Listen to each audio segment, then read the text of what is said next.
જિલ્લાના કાનૂની સેવા સત્તામંડળ વડોદરાના સેક્રેટરી દ્વારા જણાવ્યું કે નેશનલ લીગલ સર્વિસ ઓથોરિટી નેજા હેઠળ ગુજરાત સ્ટેટ લીગલ સર્વિસ ઓથોરિટીના માર્ગદર્શન હેઠળ તેમના વડોદરાના પ્રિન્સિપાલ ડિસ્ટ્રિક્ટ જજ અને ડિસ્ટ્રિક્ટ લીગલ સર્વિસ ઓથોરિટીના ચેરમેન વી.કે. પાઠક સાહેબની અધ્યક્ષતામાં આ વર્ષની છેલ્લી આ ચોથી મેગા નેશનલ લોક અદાલતનું આયોજન તારીખ 13/12/2025ના રોજ કરવામાં આવેલ હતું। આ 2025ના વર્ષની છેલ્લી લોક અદાલત છે અને આ લોક અદાલતમાં વડોદરા ડિસ્ટ્રિક્ટ કોર્ટ તરફથી 75,000 કરતાં વધુ કેસીસ મૂકવામાં આવેલા છે અને સારામાં સારો અમને વડોદરા બાર એસોસિએશનના વડોદરાના તમામ વકીલ મિત્રોનો તથા એમએસસીપી બાર એસોસિએશનનો ખૂબ જ સારો સહકાર મળ્યો છે અને અમને સારામાં સારું સેટલમેન્ટ થશે એવી આશા છે અમને આ લોક અદાલતમાં। અને બીજું જે નેગોશિયેબલ ઇન્સ્ટ્રુમેન્ટ એક્ટના કેસીસ છે એમાં પણ પક્ષકારોના સહકારથી બહુ જ સારા કેસીસમાં અમે સમાધાન કરાવી શક્યા છે। અને એક ખાસ કહેવાનું એ છે કે હવે પક્ષકારોને પણ ખબર પડી છે કે લડવાથી કે ઝઘડવાથી કે છે કોર્ટમાં કેસીસ કરીને લાંબો સમય ખેંચવાથી કોઈને ફાયદો થાય એમ નથી અને જે આપણે જે સમાધાનથી જે નિરાકરણ આવે છે એ બંને પક્ષકારોના હિતમાં હોય છે। એટલે મને લાગે છે કે પક્ષકારો પણ હવે સામેથી લોક અદાલતમાં સહકાર આપી રહ્યા છે અને સામેથી લોકો પૂછતા હોય છે કે લોક અદાલત ક્યારે આવવાની છે। એટલે આ જે જાગૃતિ આવેલી છે અમારે એ અમને ખૂબ જ અમારા માટે સારું બની રહ્યું છે। કોર્ટમાં જે પેન્ડિંગ કેસીસ છે એના માટે અને આ લોક અદાલત હવે કેસોનો જે નિરાકરણ સમાધાનથી કરવા માટેનું એક માધ્યમ બની ગયું છે અને હવે ન્યાય પ્રક્રિયાનો એક અવિભાજ્ય અંગ થઈ ગયું છે આ લોક અદાલત।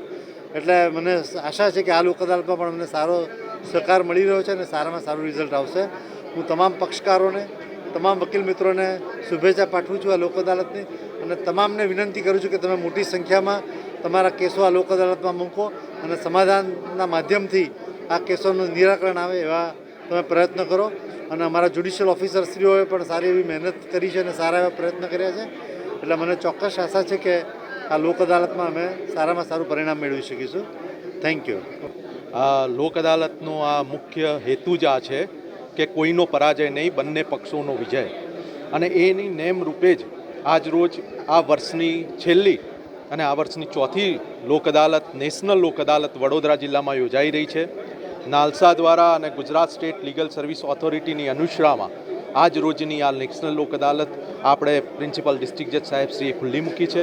મને બતાવતા ખૂબ હર્ષ થાય છે કે આજ રોજની નેશનલ લોક અદાલતની અંદર લગભગ 3,000 જેટલા નેગોશિયેબલ ઇન્સ્ટ્રુમેન્ટ એક્ટના કેસો જેમાં સમાધાન થયેલ છે, ચેક રિટર્નના કેસો, તદુપરાંત 100 જેટલા એમએસસીપીના કેસીસની અંદર પણ સફળતાપૂર્વક કન્સિલિએશન થયેલ છે અને મને વિશ્વાસ છે કે 100 જેટલા મેટર્સની અંદર પણ આજ રોજ સમાધાનથી એ મેટર્સ પૂર્ણ થશે। સાથે સાથે ફેમિલી કોર્ટની અંદર પણ ઘણા બધા પરિવારો કે જે કદાચ એમના વિખવાદ જે હતા એ વિખવાદ આજ રોજ પરિપૂર્ણ થયેલ છે, તો એમાં સમાધાન થયેલ છે અને ફેમિલી કોર્ટના જે ડિસ્પ્યુટ છે એમાં બે પક્ષો ભેગા થઈ અને આજે સાથે રહેવા જઈ રહ્યા છે એવા પણ અનગિનત દાખલા છે।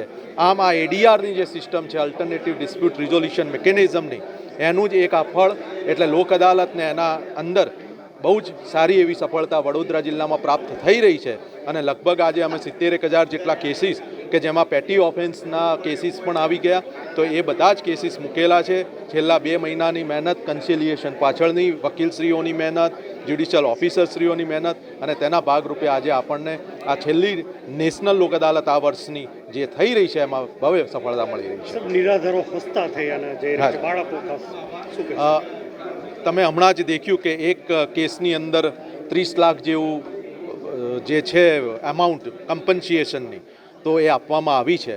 કદાચ આ કેસ ચાલ્યો હોત તો 2, 3, 4, 5 વર્ષ નીકળી જાઓ અને એ નીકળ્યા બાદ પણ એની ઉપર અપીલની ઉપર બીજી અપીલ એ પણ થઈ શકતી હતી, એટલે ત્વરિત નાણાં ન મળો અને જ્યારે એક કુટુંબે ઘરનો કમાનાર વ્યક્તિ ખોયો છે ત્યારે હાલ એમને હૂંફની જરૂરિયાત હતી। એવા તબક્કે અરજદારના વિદ્વાન વકીલશ્રી દ્વારા એક અભિગમ અને સાથે સાથે ઇન્સ્યોરન્સ કંપનીના વકીલશ્રી અને ઇન્સ્યોરન્સ કંપની પોતાની જવાબદારી સમજી અને જે આ સમાધાન કરેલ છે તેમાં આજરોજ ત્વરિત નાણાં એમને મળશે. એ નાણાંનો એ ઉપયોગ કરી પોતાના બાળકોના ભવિષ્ય માટે એનો ઉપયોગ કરી શકશે. આમ ખરા અર્થની અંદર જે આ લોક અદાલતનો વિજય છે એ આપણને એ કેસની અંદર દેખાઈ રહ્યો છે.